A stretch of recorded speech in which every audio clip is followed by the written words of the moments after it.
I do always joke that the reason that I became a zookeeper is because my parents didn't ever let me have a dog or a cat growing up. I was like, well, you didn't let me do this, so now I'm just gonna do it all the time.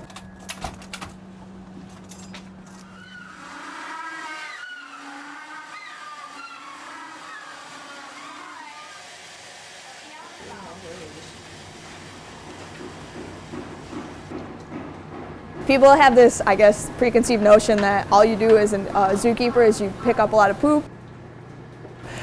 We do a lot of cleaning up after the animals, but a lot of what I do in any given day is enrichment and diet prep for these guys. So we make up their food, we feed it out to them.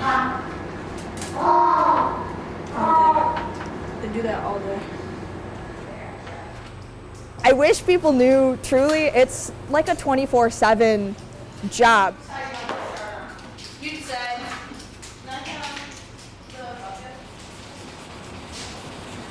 You just have to put in the time and just know that you're not going to get rich doing this, but I love waking up and going to work every day, and I don't know a lot of people that can say the exact same thing.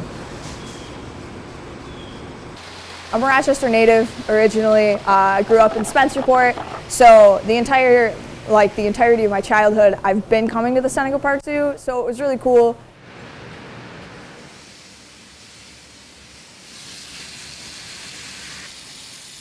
Around 2006, I kind of lost that, right? Like you grow up, you sort of lose your childhood interest. And then I went to RIT and they offered an internship here at the zoo, and it was coming back and basically seeing all these familiar faces that I grew up coming to see when I was like 4, 5, 6 years old that were still here and still alive and still really meaningful. So I got to work with Aurora the polar bear that I grew up seeing as a kid, Kumang, the orangutan, who was here again when I was a kid. So seeing all of them again and actually getting a chance to hands-on work with them was super meaningful to me. When I finished my internship, I really, really loved it. I kept volunteering 1 day a week, and then after graduation, within 6 months, a position opened up, and I kind of slid into that, and I've been here ever since.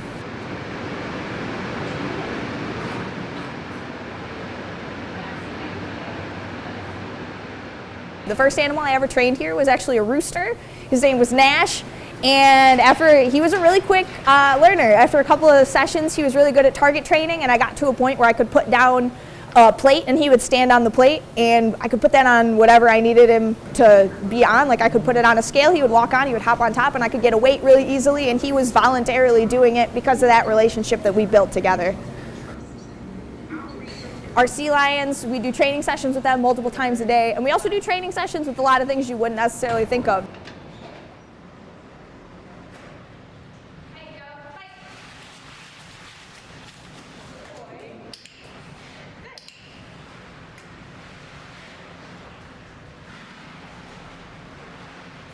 So I've always really prided myself on being a very adaptable person. Now, whether that's because I just don't plan things in general, and it's I've had to be very improvisational with most of the things that I do, but every single day is different here, and every single day brings its own sets of challenges.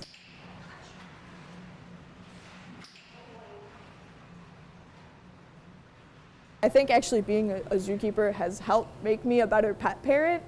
Because I do have a better basis in training and being able to catch things that would be a concern for the vet before a lot of other people would. It's definitely hard, on a day like today where I've been shoveling for the past 2-3 hours, just cleaning up after animals. It's been a lot of hard work today to have to go home and I gotta go take my dog out, play with her. I mean, I do like it and it is very reinforcing, but it's one of those I was like, oh man, this is a whole other job. I'm coming home and still working. If you're here day in, day out with the same people, you form these really tight attachments with your coworkers and really serious bonds because you're going through all the same things together. And when you talk to people in your day-to-day life, a lot of people are just like, oh my God, you work at the zoo, that's so cool. But I mean, if you've suffered an animal loss or something like that, nobody really gets it in the same way that your coworkers do.